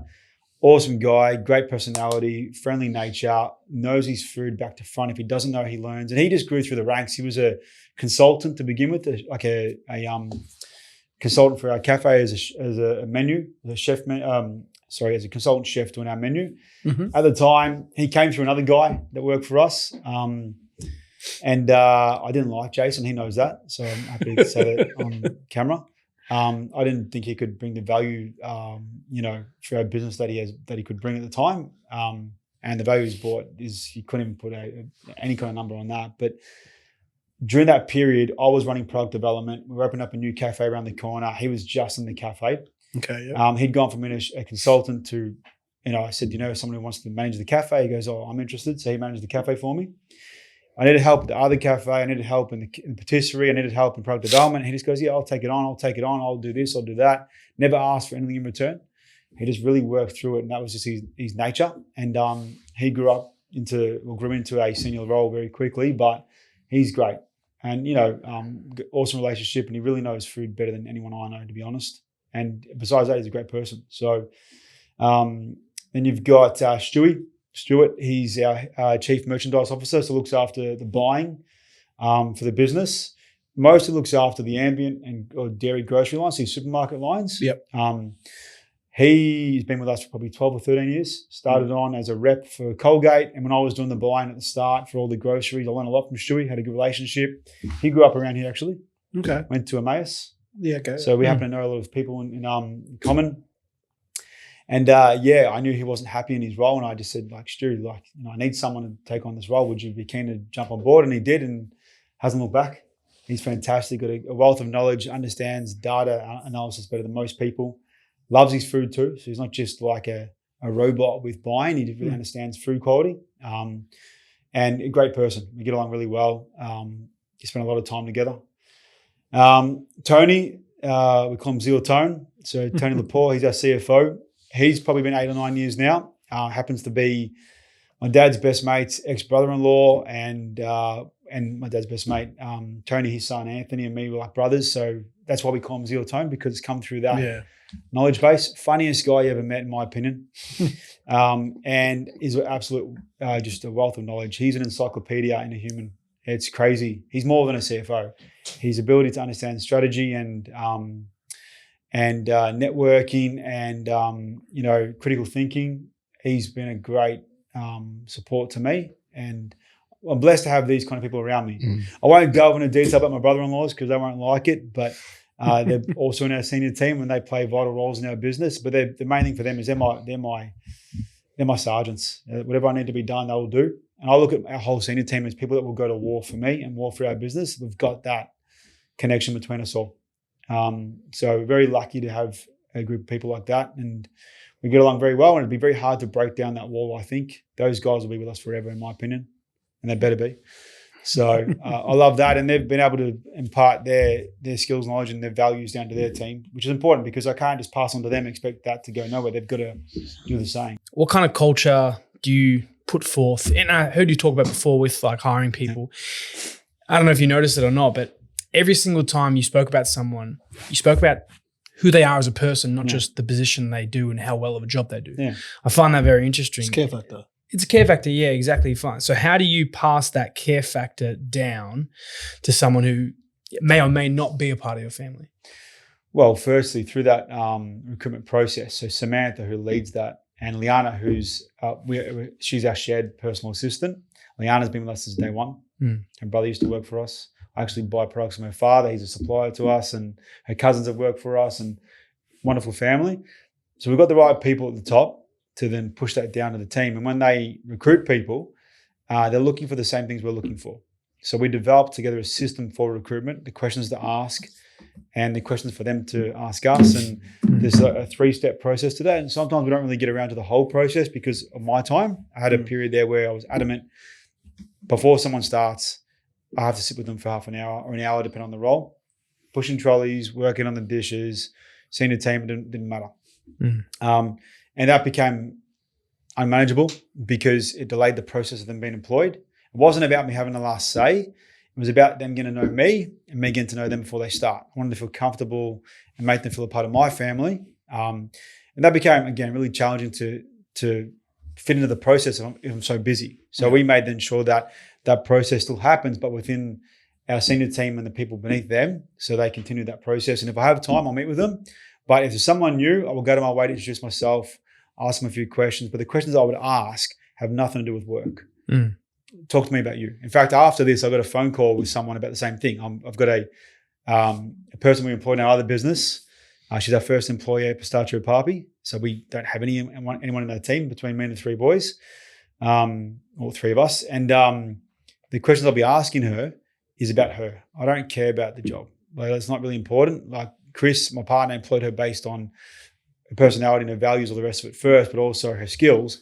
I want to know who she is as a person. So talk to me about you. And I've got a set of questions I ask people, and it always goes off into another realm, and you find connections, and I get to know about what they're about. You know, I don't really want to know about your experience in work until later, because if you don't have these things first, that's irrelevant, because you're going to ruin my culture. It's going to break everything down. I'm going to lose all the good people. So it goes after, if you can teach someone a position, but you can't really teach character. No, of course. And that's what you're after. You're looking for the character of who they are. 100%. That's right. And a lot of our kids that we employ, let's call it 15, 16, 17-year-old kids that work for us too, most of them, their parents are customers. We get kids, no problem, all the time. Would be like 160 of them. And, you know, they all come mostly from customers or family and friends of family. And like their parents, they want them to do a good job because that's their name now. Yeah. They love, and they've bought into our business in terms of like their beliefs, and those kids have to do the same thing. A lot of parents are like, you must be hard on them. I know their parents are not just like, how many people know their 16-year-old kids' parents? Yeah. Right. They're all customers. See them all the time. A lot of them are dailies, twice a day. You do actually have a lot of kids. Yeah, we You do. do. Well, the tiramisu bar we served by a kid. Yeah. The panini bar was also served by. There's heaps of them. Yeah, they're And you'd actually. be surprised Now you how say many that, of them related to somebody, or their family or friends of friends, and there's a lot of that. Touching on the products, the product that you said before, you do product inspiration. Where do you get that from? Is that all you, or do you have a team with that? So there's a team. So Jason has a team of product developers and chefs and whatnot, and we built that team around chefs, not food scientists. We've had food scientists before, and they've got their skill sets, but it's a very different requirement for our business. Got to produce good food first, and then work at how you engineer it. Right? They go engineering, and you can't really work backwards. So poor Jason, and he'll listen to this, but poor Jason gets bombarded with ideas, stupid ones, good ones, all in between from most people. But ultimately, it's me and him that develop those ideas and we bring them to life. Sometimes it's just a little idea is like, cool, it's an easy one, added value, we can bring this into the business. Or there's a grander idea where we sit back and go through it in depth. But we challenge each other on quality. On food safety is important, of course, but on quality and an offer and price, all the rest of it, to make sure, one, we're going to be profitable. We have to build the business to be profitable. We can't just... Not a charity. Yeah, 100%. You at some point, something has to give. But he's fantastic at that. We've traveled the world many times together, obviously for work. But what I would do, like if we know we're going to a trade show in another country, I'd say to Jason first, Jace, these are the dates. I need you to work between these dates. And that means we're going to be going to, he knows, when the trade show is over, we're not going back to the hotel to rest and go out to party. We're walking every supermarket in that whole entire city. We're walking the streets to find things. We're going to eat at every cafe along the way. There is no sleeping, between opening hours of a business, right? I give him a little bit of a break, but he loves it. I like that. He 100% tax write-off. Yeah, lucky to be doing that, but we love it and we get so many ideas from that, right? Yeah.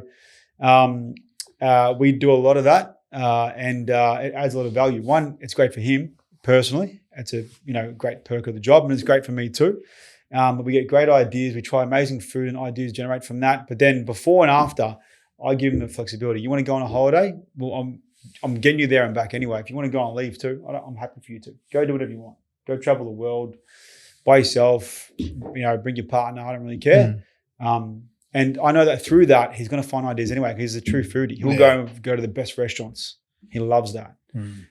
So we work really well together, and so does Danny, who's our site manager. Like, there's a great pairing between all the guys and girls. So everyone they loves food, and we have to produce the best thing we possibly can. And then I want to touch a bit on media, right? So you guys have you guys do a lot of media, right? How do you choose what products you sort of splash onto your pages? It's funny. Like if you go out there and just say like bananas are $2 a kilo, that's not for our business. It's not going to bring people in, right? Yeah. You've got to have a consistent message, and our consistent message is about quality. 10 cents a kilo will bring them in. That's true. That's all they're going to buy. That's right. But we, it's a consistent message around quality, offer, family, our story, and just keep rotating that. Yeah. And then as we've got viral products, you got to engage with that, i.e. the scrolls, and it can be challenging, but to try and get your customers to engage with your products naturally is an important thing. And it can be challenging for some brands, and brands like Pistachio Papi, it's all the time. That's an easy one, but it's not easy to get there, but our customer base really engages with our brand. Okay, so tell me about this. He doesn't know much about it. Tell me and educate us, and people still probably don't know the whole story. So take us how that came to life, Right? And sort of, because I've only seen it as an egg. And you haven't tasted the spread? No, you have. It was like what? Yeah, you have. Take us through that journey. Becky gave us. Oh, that was the egg. No, listen. Let's get educated. Right. So essentially, pistachio spread, right? So let's go pre this product being launched. Wasn't the kind of thing people would buy. You might buy it at Christmas, Easter. You might go to some cafes or bakeries that would be in a croissant. A very popular flavor on the cannoli end of the cannoli. Yeah. But in Italy, it's way more cultural for them to eat pistachio, because in Sicily, in a region there, that's where they produce the world's best pistachios, as they would call it. And they are fantastic, but there's a purpose for having pistachios from all over the world. But Mark, who's one of the founders, him and Chris. So Mark and Chris worked previously in a business together in a finance business. Mark's a creative. He's worked with his wife for a long time in a beauty brand, but he's very much a creative person.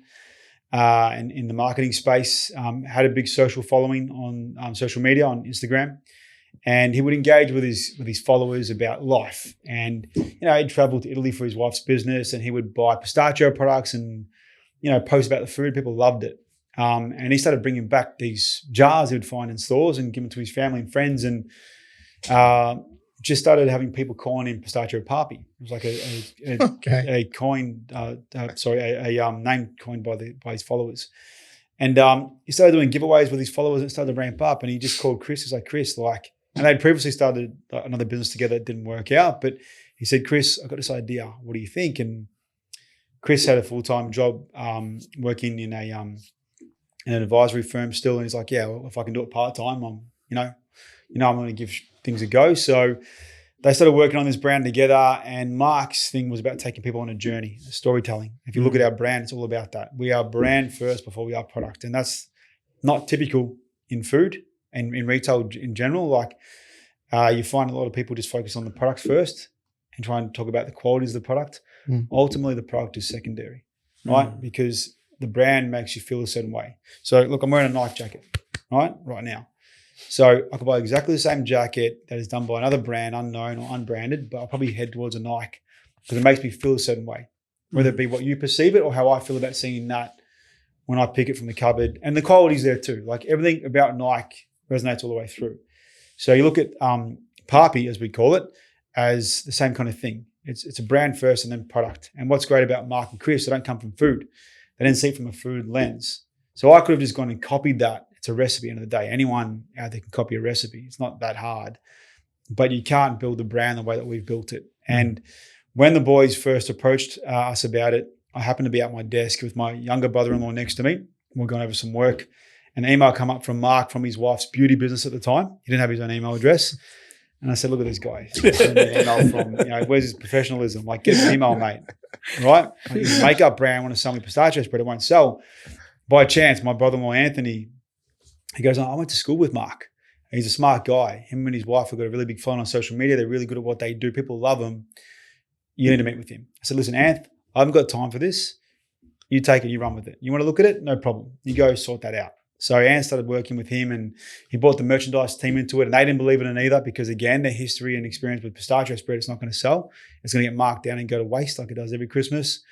And but Anthony believed in it enough to just keep running with that with Mark and his wife and with Chris. And an idea came up around doing an activation in the store. Now, during that period, Mark and Chris launched that product online. So no one had ever tasted it before. They did a whole marketing campaign with the grandmothers. We call them the nonnas or the ERs. So it's a whole storytelling around them and they're like the characters of Papi. And then you've got the character itself, which is the face, the cartoon.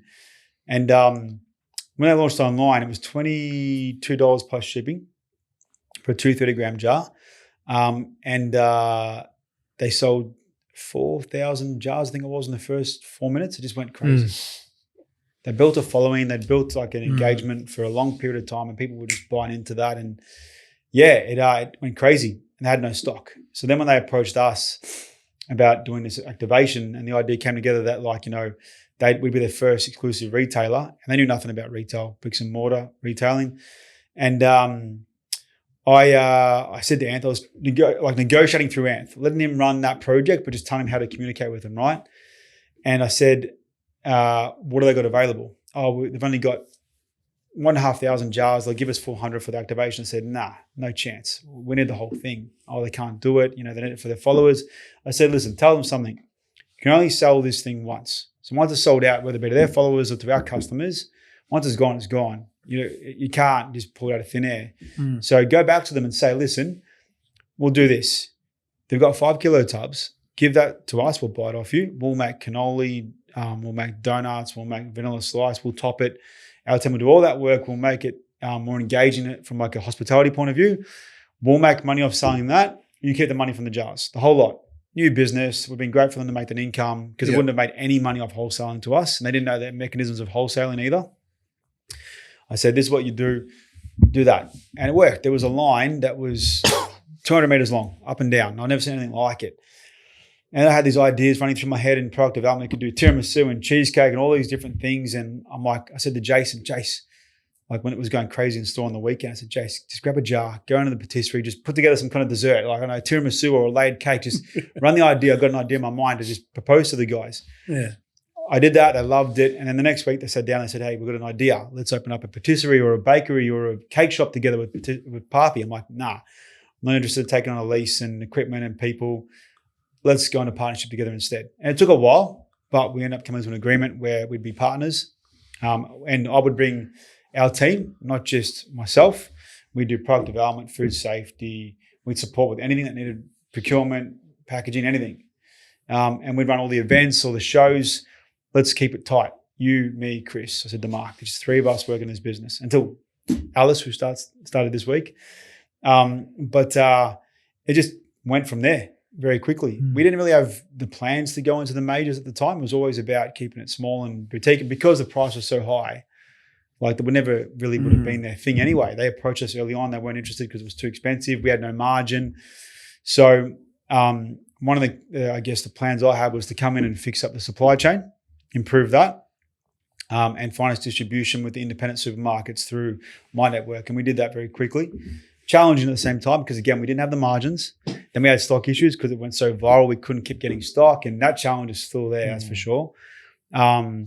But it's just been a whirlwind. Like, we've just got requests from every major retail and food brand here and heaps from overseas that want to collaborate. We've got some really, really big things coming up. So our gelato was our first major secondary product launch that we've done. We've had our crunchy and our smooth. We launched into Woolies nationally with the jars a few weeks ago, and it went crazy. The gelato was a collaboration product with Alato, which is a premium gelato brand made in Melbourne. And that was a really difficult one to make happen because Woolies wanted it, then they didn't. Then Coles wanted it for a limited time offer, and they took that. And who knew what to do numbers-wise, right? Because typically, one facing on the shelf, it's $16. It's not cheap, but it's premium, so it needs to be at that price point. Yep. And the numbers have just been ridiculous. And it's a great product. So you're going to the next level. So then But you know what drove it? Pistachio Papi has to be renamed, maybe Pistachio Don. What do you think? The Don of all pistachios? So with that, right? I didn't know, but there's a bit of obviously a bit of back and forth with you talk about Messina. Yeah. I didn't know my That's wife. what I was talking about. My wife was That's what I was educating me talking on. I'm like, what are you talking about? Because I see things from you on your page and other stuff, which is like, no, they did this because this. I'm like, that's when I saw the video. It didn't really make sense to me. I didn't have the context before I watched it. Yeah. Then when I went back and watched it, I got the context. He won't understand. Can you talk us through that? Everything we've always done is about pushing the boundaries. Like the grandmothers smoke cigarettes and the content is real. They like that. They actually are full on. They're great. They're real personalities, right? And our personalities are like that. We're bringing out our personalities through our brand. And you've got to challenge the status quo. You can't just do what everyone else is doing. It doesn't work. Simple as that. So we're going to be cheeky. We're going to be fun. We're going to push the boundaries. Got to be in touch with the times. Yeah, and yourselves. Yeah. And that's what's connecting us as an audience with you guys. 100%. Yeah. Which Mark is great at that, right? He produces all the content himself. That's all him with our videographer, Francis, who is the best. He's fantastic. But the whole thing with Messina. So we started looking at gelato before the Messina beef happened, right? Yeah. And this is great beef. Yeah. Right? This is what you need in business. You need this little bit of banter. Think about sport and, like, say, UFC. You're creating storylines between competitors. Yes. And for us, it's his business. It's not personal. Mark might say it's personal, but he does make it sound like that drives the business. Yeah, it did. It did. Like, what are these guys? What are they saying this for? Okay, cool. We're going to leverage this. So you think about even let's go Floyd Mayweather and Conor McGregor. Yeah. In the end, they're hugging and kissing and all the rest of it, right? But the build-up is what draws attention. Yeah, absolutely. The marketing is more important than the fight. The fight lasts for 9 minutes, but the marketing is a 10-month campaign. The campaign's huge. Yeah. So our campaign's all about creating attention and getting you interested before we launch anything. So going back, for some unknown reason, on the Messina TikTok, their team just started mucking around with our throwing a couple jabs. Yeah, the first thing was they called it gelato pistachio umami, and I forgot what the words were they put in their caption, but it was a little bit of a fun dig at us. Yeah. And there was a little bit of back and forth in messages, but it was a bit of fun, and we were all talking about how do we respond to this. But then the comments in the TikTok, and we know TikTok has a lot of that, a lot of just terrible stuff. Yeah. I don't really look at the comments because there's people who've got nothing better to do. What do you want to know? Let me know. No, I'll tell you just talk a lot of crap on that, to be honest. Honestly, for a lot of people, it hurts their feelings. Like it does. It demoralizes people, right? So not about brands. People get personal sometimes. But on there, some of their followers are making comments like, that pistachio guy, probably talking about Mark because he's the face. Yeah. Thinks he invented pistachios and the color green. And they started leaning into that and actually creating those own comments themselves and just like, all right, I know what they're getting at here, but like if you're going to poke the bear's going to fucking bite. We're not going to just accept that. Like, cool, we're bringing out a gelato. We're going to make the most of this. So not only are we going to actually go up against them, they are the pinnacle of gelato in that space for their store. Okay, so this Messina thing, they're a gelati people. Yeah. That's a gelati thing. So They do you a know great a gelato business. chain. How would I know? We've been. Forget it. Yeah, showing your age, mate. Yeah. But they're a great business, right? Yeah. That we went to the one in Richmond before the footy. Oh, sorry, after the footy. We did. Yeah. You were probably upset about don't Carlton worry. losing. Yeah, You couldn't son. think. Yeah, definitely. Or confused if we won. Anyway, so they're great at that. They do. Their range is fantastic. Their offer, their marketing is great. They're cheeky. I love that they're like that. And we're like, all right, we'll have to beat them at their own game.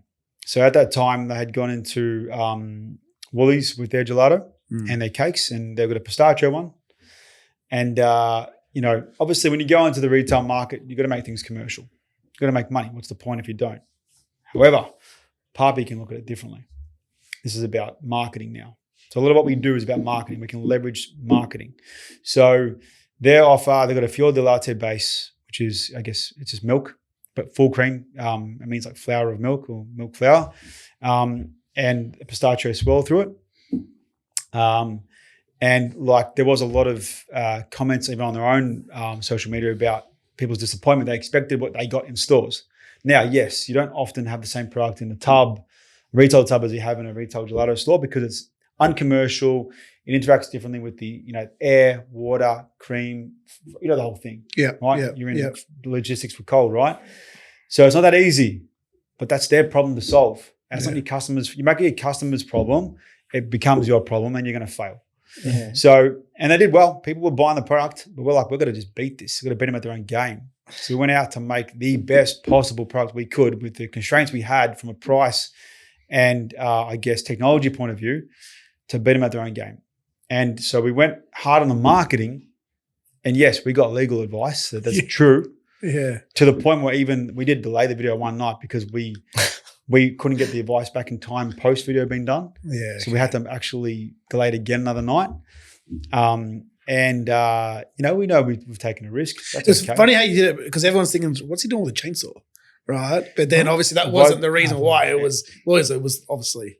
If I tell you What's a chainsaw? Mark. You haven't So- watched the video, have you? No. It's a great, Bro, and know it your does guests. go Come on, against the grain. 5-minute video for our campaign launch. People are like, it's too long, mate. It's Nah, simple. People will watch You're that. engaged. Yeah. Yeah. We're creating stories. Especially when you know this bit, like, yeah. People love drama. Yeah, they That's do. all it And is. Papi does it well. Yeah. So if you watch, you'll understand. It's on my LinkedIn. I posted I'm it a few nights gonna ago. watch it. I'll show you. So, we poked fun. We, in fact, the guy that did it's the parody on Tropic Thunder. That's what it's based on. That's what I thought he looked like. Yeah, that's the whole parody. Yeah. That guy is a graphic designer for LaManna. Yeah. He played that role He did. so well. He walked around like Conor McGregor the next day. Everyone loved it. See, before I watched it, Yeah. I thought that was like Messina's team because I didn't have context. Nah. So I'm like, why are they talking about that? And then afterwards, it makes sense. The other people in the room were my sister-in-law, my wife's cousin, one of my okay. team members. Yeah. A lot of our team get involved in that, right? Yeah. It poked fun. Haven't heard a response yet, and we're waiting for a response. And I hope it continues because that's good. That's good marketing. It's It good engages beef. people. I want to know Yeah. what's next. Who's going to clap back next? Yeah. It might for become me, this I wanna know Johnny what the hell Depp, they're- Amber everyone's Heard talking scenario. Might become Court Case Live on Netflix. Messina versus Papi. Okay, get Judge Judy. Yeah. But it's good. You got to do these kind of things. You can't just do what everyone else is doing, expect a different result. You've got to be poking fun. You got to be, even like one of our campaigns that people actually were questioning why we never released the campaign for one of our major launches recently. And truthfully, we were warned if we posted it, we're going to have some serious legal issues. Yeah. Not our fault. We got it checked off, and it wasn't checked off by the right person. The script. Yeah. So we had to can that, but we do that. So now when we work with companies now for any collaboration, we're like, okay, cool. When we work together, it's got to be our, your personality, but our personality needs to come through if we want us to be successful. Yeah. We can't do that. We need to know now. What can and can't we do? Because if it's not going to be this, then it's not going to be this. You don't want restrictions as well. No, it won't work for us. That's right. And for them. Yeah. So if you look at our engagement, there wouldn't be a brand with the level of engagement we have based on our following. It's huge. It's massive. And it gets attention worldwide. It does. So, and there's some really, really major brands we're working with over the next 12 to 18 months that some of them are the biggest brands in their field worldwide and have never done collaborations before. And it's been a slow progress to get there, but over the next 12 months, the products we've got coming out, both under our brand or collaboration products, you're going to be like, wow, this thing is just, it's the next level product and brand. There's heaps. And the products are fantastic. Yeah. So you have molds.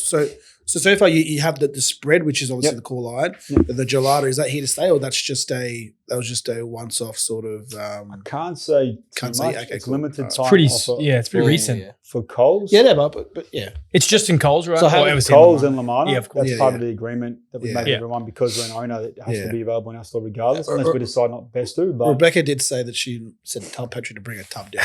My girlfriend said She can go get a Coles. before she said, melting did he time. bring Yeah. ice cream? I was like, no, he didn't bring ice cream. we've got plenty of stock, don't worry. We'll sell out though before the LTO finishes, and both Coles and LaManna will sell out Yeah. in 2 weeks. Do a deal. Swap some strawberries Yeah. for the thing. Yeah. Done. But it will become permanent, and there will be another SKU coming out. SKUs, I should say. One's already locked in with a major retailer. So it's not just yet.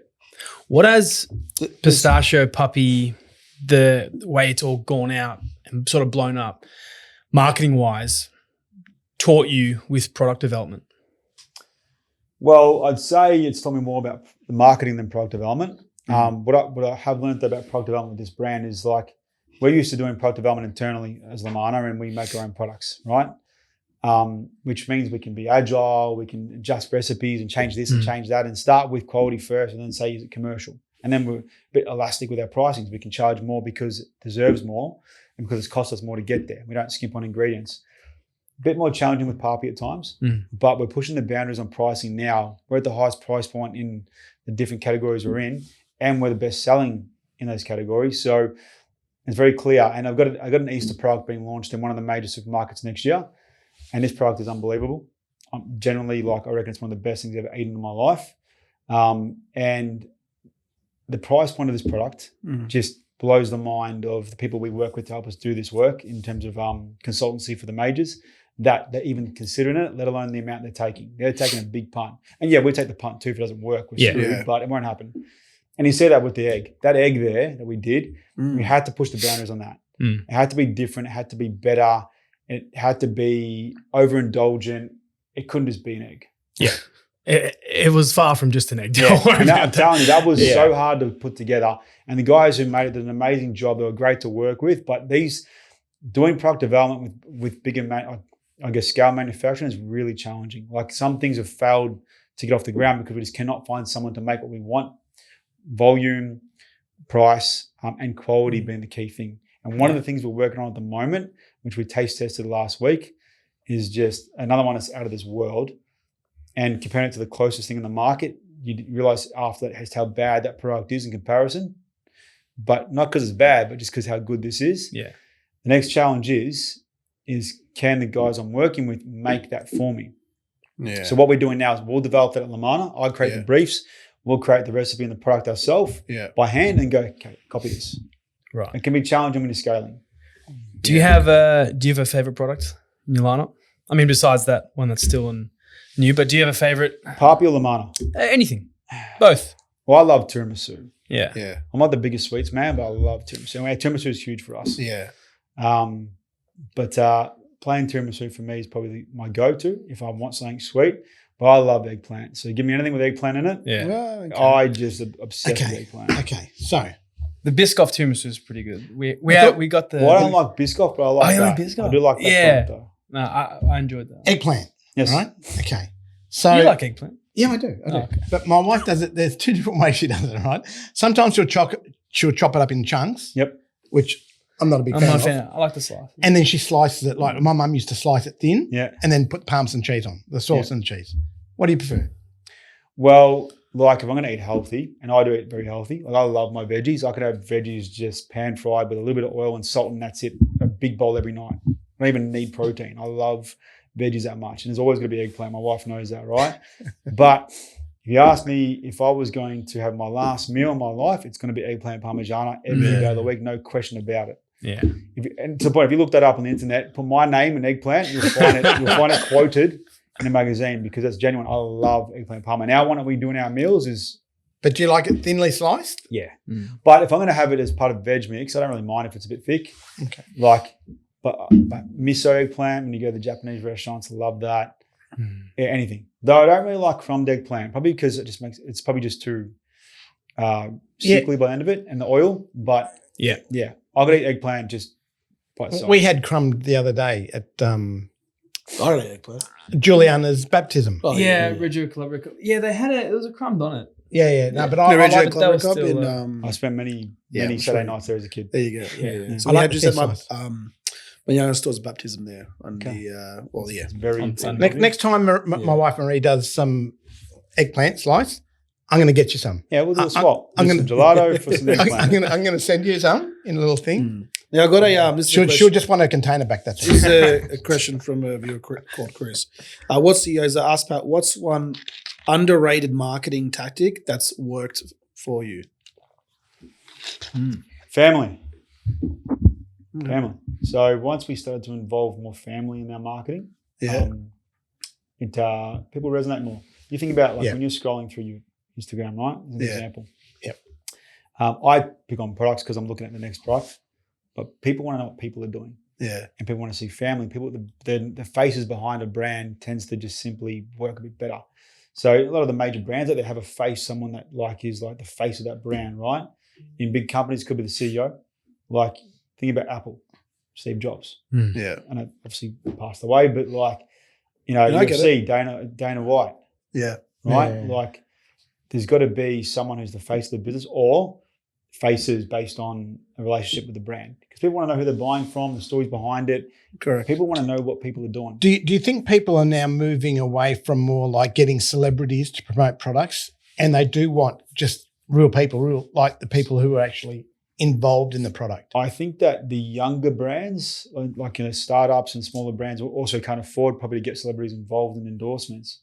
Yes, bigger brands look at Nespresso. I mean, George Clooney and Nespresso is iconic. That has to stick because you think of George Clooney, think of Nespresso, it's a line. They'll never go away from that, right? But yeah, I mean, I'd say the modern influencer at the moment is really important and utilizing their natural content. It's not like it's completely produced. It's real. It's in the moment. It's really important. I feel that the trend is moving a little bit more towards real people over celebrities. Yeah, that's how I feel. You know what you got to look at? So you look at different businesses and different fields and go, okay, what is someone in that field doing differently to someone else? So I don't know. I know someone that works at this company, but I don't know the brand himself that well. But think about real estate. There's a company called VicProp. Is that Danny? Yeah, Danny. Yeah. I don't know him, but I know people that know him. I know someone that works there. Yeah. I just noticed, and I don't really follow real estate pages, right? It's not my interest. But I just noticed through like one of the guys that works there and the way they market, I'm like, geez, these guys are different. Like, you think about a lot of real estate agencies and agents, probably not the most trustworthy people in terms of what people perceive them to be. Because they've got to play two sides, right? Yeah, that's right. Yeah, I know. Yes.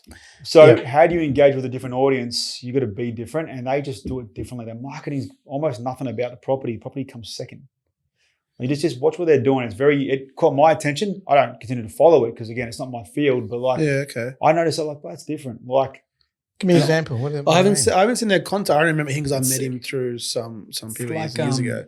Like Red Bull don't do anything promoting a drink. It's always sports. So it's like product second, marketing first in terms of like they're doing backflips off motorbikes, but it's an energy drinks company. That's why Papi's different. We rarely talk about product first. Product is second. It's like, that there's I'm not sure if you've seen on TikTok, I've said it to Dad, and I'm pretty sure it's in America, there's this real estate company, they're selling houses, but this young girl, lady's doing it, and like she was selling a house on a golf course. She's talking about who the fuck plays golf. She starts talking shit about, a particular up and coming golf guy, and then like it's just all banter stuff, but it keeps you engaged, you watching, right? And then as she's talking in each room, she goes and she has a different spiel about something. She's showing you each rooms. So I mean that was sort of target their subconscious. Do you know there's another real estate lady trying to do the same thing as she is? Yeah. Nowhere near as good, but she's trying to copy, but the other one is much better. You just got to do First one's much better. Just be different. Don't even worry about talking about Cold Express as an example. Just talk about something else relative to your business or industry, and then at the end, you're like, it's subliminally go into Cold Express. Yeah. Sort of have like subconsciously, you want to target their subconscious. You want that brand to be in their heads, regardless of you jamming the product or the brand down their throats. When you think about Macca's, you don't see the word McDonald's or Macca's anymore anymore. It's just the emblem, right? That's right. They're living in your mind for that. You know, they've just got that Loving in your it. head. Yeah, they're going to They own that. Winner. That's part of the reason why, I wanted to start the podcast, right? Was I wanted to put a spotlight on family businesses, right, that do a lot in their communities and give back, but don't get the recognition because they're not fancy, not flashy on social media, right? But still run a very good business, and viewers can learn from them, and basically just to show their face, right? Like obviously, you guys are a bit more well than I guess that we've had on, but for them, right, like they'll, a lot of our customers, all their products are in supermarkets, right? So when they're going and buying them, I was having this conversation with James earlier on. We've had Marissa's Kitchen on, and we had Fox's Den on. And he's like, when he goes to supermarket, he's like, shit, which one do I buy now? Because I know both of them, right? So for me, whenever I go, and then JL King on today. whenever I go to get food, I'll always try and support these brands that we're working with, right? Because we're dealing with those businesses, and they're real people, real stories. And you do, and sometimes I'll go somewhere and I'll get something, and I think, I'll take a photo and just send it to the, to our customers saying, look at how I'm supporting you back.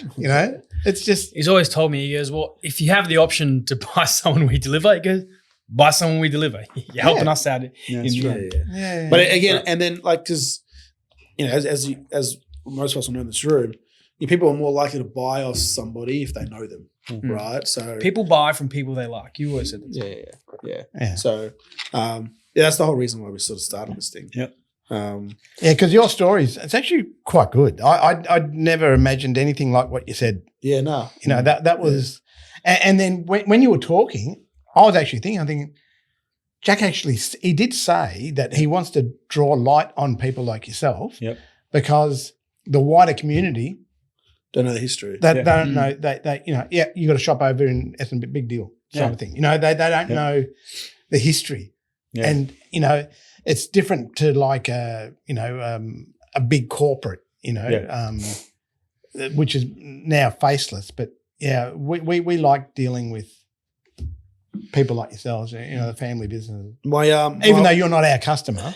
No, we deliver to them. Yeah, we go. We're all, sort of connected. There's plenty of Cold Express trucks coming in our business, don't we? My wife, Justina, has a question for you, Patrick. She said, how do you manage a successful family business while juggling a young family? Well, it all starts with I've got an amazing wife, and I know she'll be listening and she watches this, and that's the truth. If I can't, she's very understanding of what is required in my businesses, what is expected of me. So I'm lucky for that, but at the same time, I need to do my best to be a great husband and a great father, and that's very important to me. It can be challenging because in retail, like we don't close. Yeah. And even when we are closed, you're thinking about, okay, what about tomorrow? And when I'm on holidays, I'm thinking about our stock and looking at our reporting and communicating, like it doesn't stop, right? She gets that. She also knows that fuels me. Without that, I'm probably going to become too bored and find something else to do anyway. But also at the same time, I think about, like, say, health. I always had an excuse for not going to the gym. I'm busy with work. I've got kids and I've got a wife. So for a long time, I ignored my health from a physical point of view, and even eating. I got all the food in the world, but I just ate quickly, and I still ate quickly, but like I wouldn't think twice what I'm eating. Just, okay, what have we got available to eat? Just I'm gonna eat it.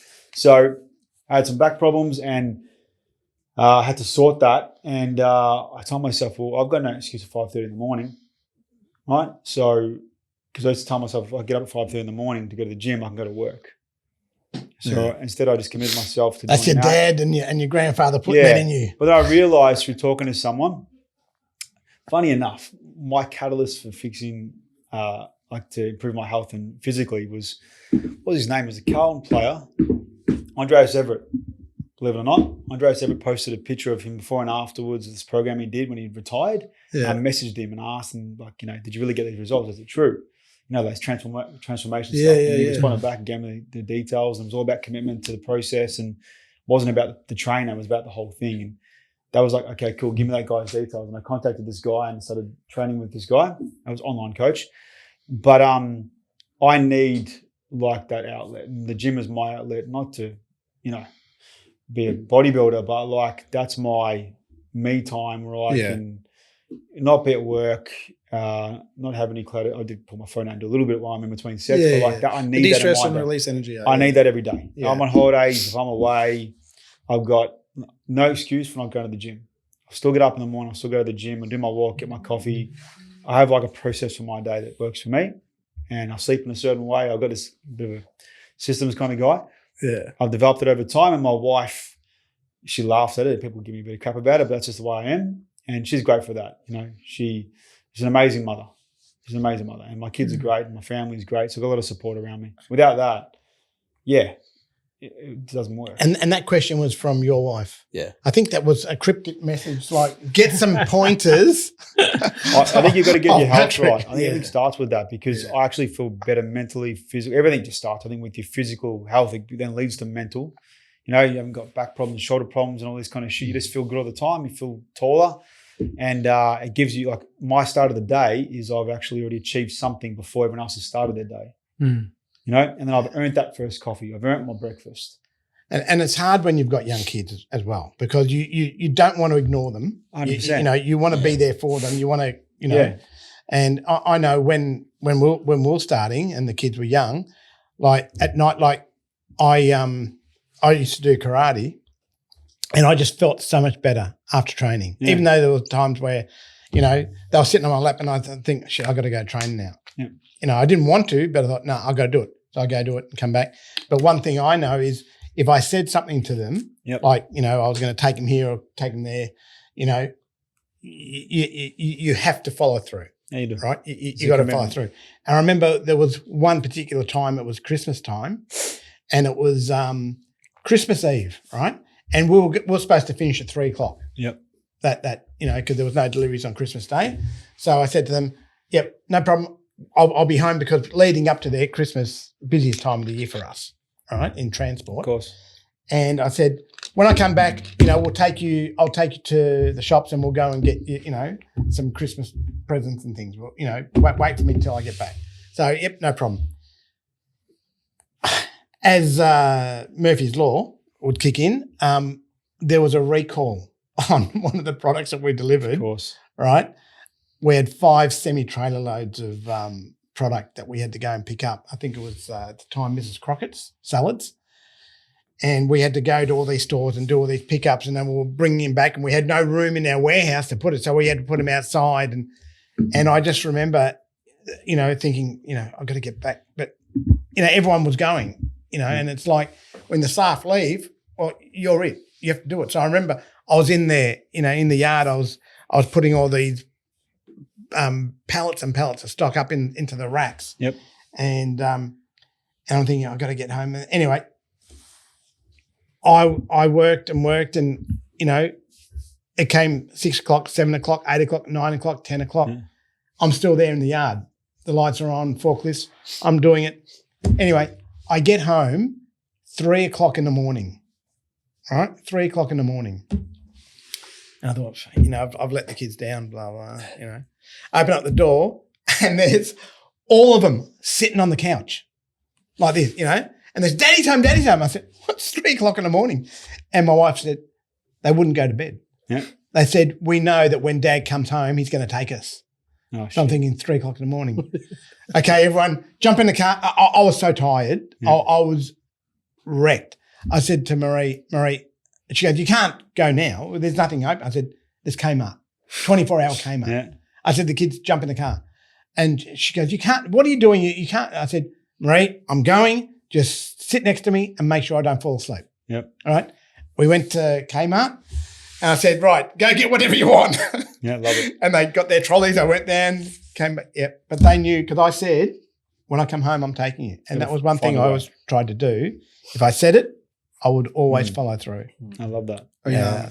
Cool. I'm mindful of time, so I think we'll wrap it up there. Pat, thanks for jumping on. Appreciate you coming on. Thank you for having me. It's great to hear your story. I've heard a little bit, when we came from FBA to your place, right. but these guys haven't. I'm sure the viewers have. So it's a great story. So I appreciate your time. Thank you. As always, thanks, Dad, Alex, for jumping on. Thanks for joining. Like I said, be sure to check out socials. A few things that's happening very soon. And take care. Thanks, guys, for watching.